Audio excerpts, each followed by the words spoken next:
Assalamualaikum warahmatullahi wabarakatuh. Selamat siang sahabat sehat semuanya. Semoga pada hari ini masih selalu semangat, sehat dan bahagia. Alhamdulillah berjumpa kembali dengan saya, Dia Lucy, sebagai host pada acara Dopokan Putri Domas. Dopokan seputar materi dan informasi dokter serta orang-orang mumpuni di RSUD Banyumas. Pada kesempatan hari ini, sahabat sehat akan ditemani oleh Dr. Gisa Dandi Pradana. Beliau adalah dokter spesialis bedah di RSUD Banyumas. Ya, terima kasih ya dokter ya. Gimana kabarnya dokter hari ini? Alhamdulillah baik, Mbak. Alhamdulillah ya dok ya. Selama 30 menit ke depan kita akan bincang-bincang mengenai usus melintir dok. Oke. Mungkin kalau di dunia kesehatan itu biasanya disebut apa ya dok ya, usus melintir itu? Iya, kalau usus melintir itu di dunia kesehatan tuh mungkin kita sebutnya sebagai ilus obstruktif ya. Oh gitu ya dok ya. Baiklah dokter, sebelum kita berbincang mengenai apa itu usus melintir, bagaimana kalau dokter Gisa menyampaikan terlebih dahulu bagaimana kondisi usus yang normal di dalam tubuh kita dokter, Iya. biar sahabat sehat nanti jadi tahu. Terima kasih. Jadi usus yang normal atau yang sehat itu kan untuk sebagai saluran pencernaan. Jadi makanan yang masuk dicerna, masuk lewat lambung, kemudian memasuki ke usus. Nah, usus itu dibagi, ada usus halus, kemudian usus besar. Ya, jadi makanan masuk melalui usus, kemudian diharapkan nanti keluar melalui anus. Itu untuk proses yang normal. Oh, iya. Terus untuk fungsinya sendiri dokter, bagi tubuh kita usus itu apa ya dok ya? Iya, jadi fungsinya untuk tubuh kita, jadi nanti untuk menyerap nutrisi ya dari makanan apa yang kita makan, sedangkan yang tidak berfungsi nanti akan dibuang oleh feses. Nah, feses itu nanti yang akan diteruskan melalui anus atau dubur yang kita keluarkan sebagai BAB atau buang besar. Terus kalau usus sendiri itu di dalam perut kita itu panjangnya berapa panjang dokter? Oh iya, itu panjang sekali ya karena Iya, itu kan ada terbagi, itu tadi usus halus, Iya. halus, kemudian nanti masuk lagi ke usus besar, nanti baru masuk ke anus. Nah, itu prosesnya panjang meskipun perut kita terlihatnya kecil, tapi ternyata isinya itu panjang sekali. Luar biasa sekali ya dok ya, ciptaan Tuhan itu. Iya. Terus kalau usus melintir itu berarti usus yang bagaimana dokter? Iya, ini mungkin yang dimaksud usus melintir di sini mungkin karena ada hambatan ya, mungkin ya yang dimaksud di sini ada berbagai macam ya. Jadi usus melintir itu jadi kita analogikan seperti selang. Jadi selang itu kan seharusnya kan kalau diisi air kan lancar sampai ke paling bawah. Yeah. Ini selain di sini ada hambatan. Nah, apa itu hambatannya kan berbagai macam. Iya. Jadi misalkan hambatannya itu apakah selang itu kepuntir, jadi ususnya itu kepuntir, itu bisa terjadi. Kalau ususnya kepuntir ada 3 kali atau 4 kali puntiran kan menyebabkan hambatan aliran. Itu yang pertama. Yang kedua, misalkan ada jepitan karena apa? Misalkan di situ ada tumor yang ada pada usus, nah, sehingga dia alirannya yang seharusnya melaju ke anus, nah dia di situ ada hambatan tumor sehingga alirannya itu tidak normal. Bisa dari tumor dari usus itu atau bahkan tumor dari bagian lain, misalkan tumor di kandungan yang mendesak ke usus itu, jadi alirannya terhambat. Jadi analoginya kita sebagai selang usus kita itu. Gitu ya dok ya. Nah, terus mungkin apa saja dok yang bisa menyebabkan terjadinya usus melintir tadi itu dok? Ya, untuk penyebabnya, Iya. untuk penyebabnya mungkin tadi yang sudah disampaikan. Jadi yang pertama itu terpuntir, ususnya itu terpuntir dengan sendirinya, entah karena itu bisa karena trauma atau kecelakaan atau mungkin sering dipijat sehingga ususnya terpuntir, kan terpuntirnya bisa beberapa kali, bisa 3 kali, bisa 4 kali, sehingga menyebabkan aliran ususnya tidak normal. Yang pertama. Yang kedua, karena hambatan karena tumor. Nah, yang tumor dari usus itu atau tumor dari bagian lain yang mendesak ke usus, yang menghambat adanya aliran dari usus ke anus. Atau mungkin bisa usus yang tersebut tadi itu lengket ke usus yang lain sehingga alirannya kejepit, jadi tidak bisa mengalir dengan sempurna. Atau bisa juga ususnya masuk ke hernia atau masuk ke skrotum itu, sehingga menyebabkan ususnya itu kejepit sehingga alirannya tidak normal. Banyak sekali ya dok ya penyebabnya. Iya. Terus dari penyebab itu berarti mungkin ada jenis-jenisnya nggak dok dari usus melintir itu mungkin? Iya, kalau kita sih membaginya membagi 2, jadi letak tinggi dan letak rendah. Gimana itu maksudnya? Tapi terlalu klinis mungkin. Iya. Jadi itu nanti kita golongkan letak tinggi dan letak rendah itu berdasarkan yang terkena hambatannya itu di usus halus atau di usus besar.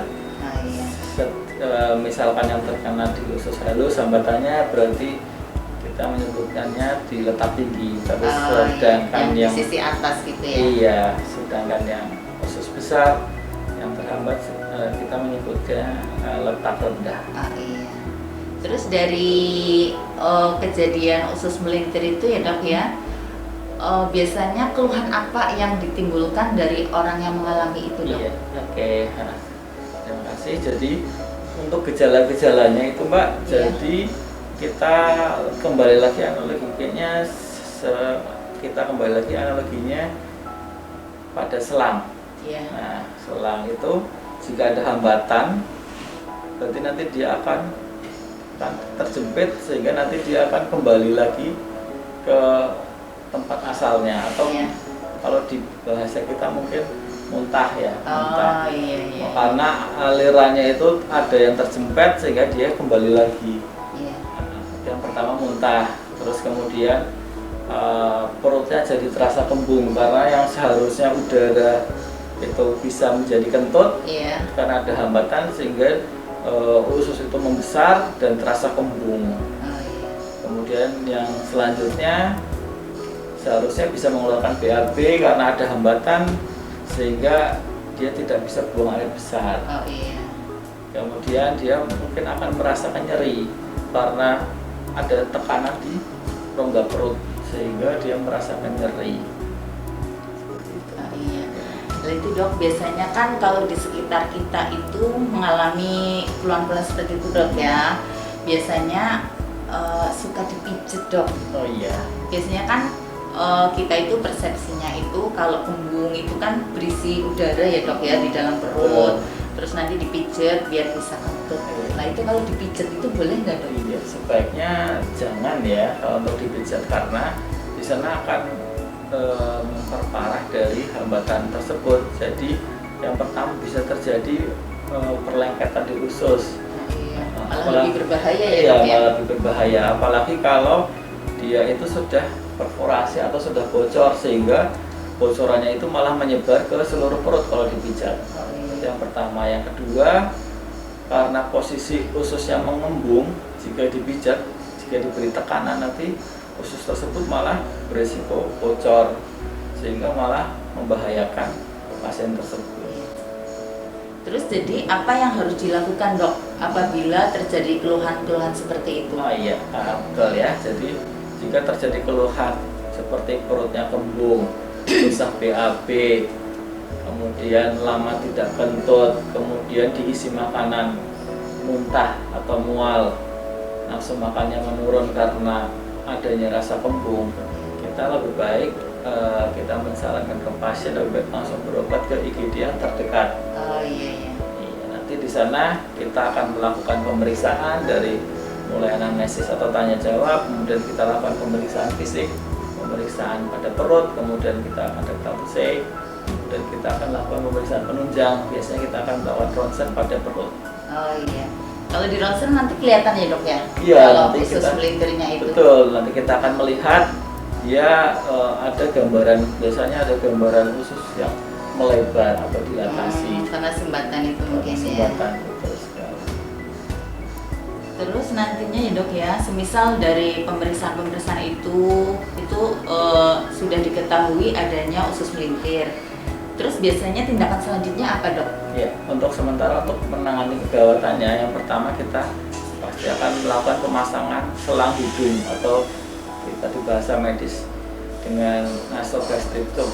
Iya. Ya, untuk itu gunanya untuk mendekompresi atau kalau kita bilang itu untuk mengeluarkan angin-angin yang ada di perut atau ada yang di usus, sehingga tekanannya bisa berkurang, sehingga harapannya kembungnya akan berkurang. Nah, kemudian untuk tindakan selanjutnya kita akan melakukan tindakan operasi.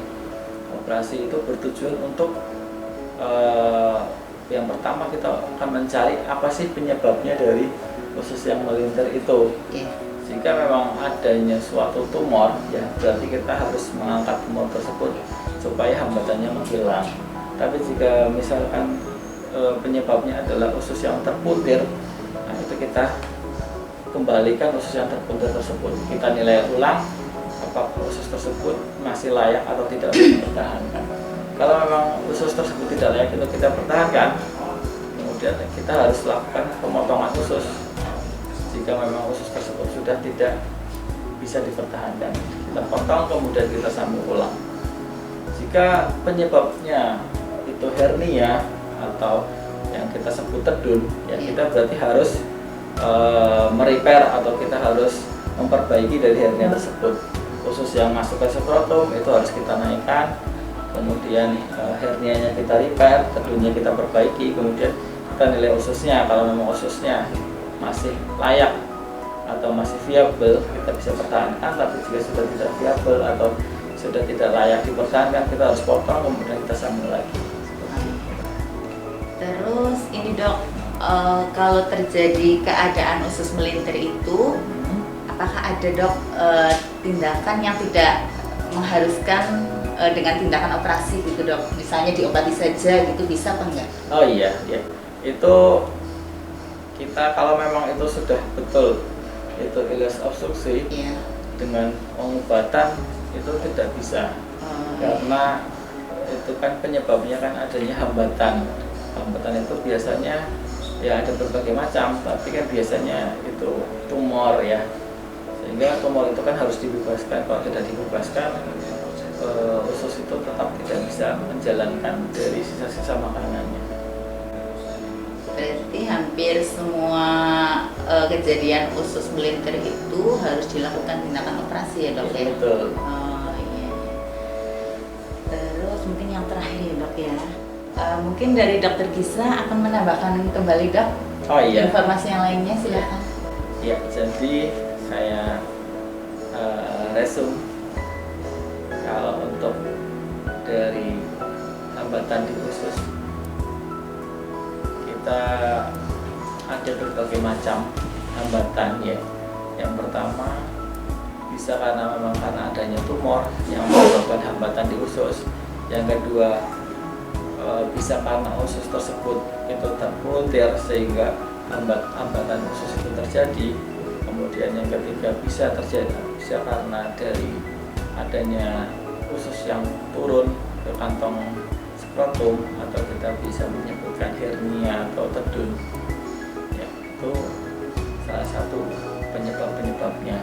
Kemudian gejala-gejalanya biasanya yang pertama pasien itu bisa muntah, mual, kemudian perutnya terasa kembung, kemudian susah BAB, kemudian lama tidak kentut, kemudian dari setelah diisi makanan kemudian rasanya penuh sehingga harus muntah untuk mengeluarkan makanan.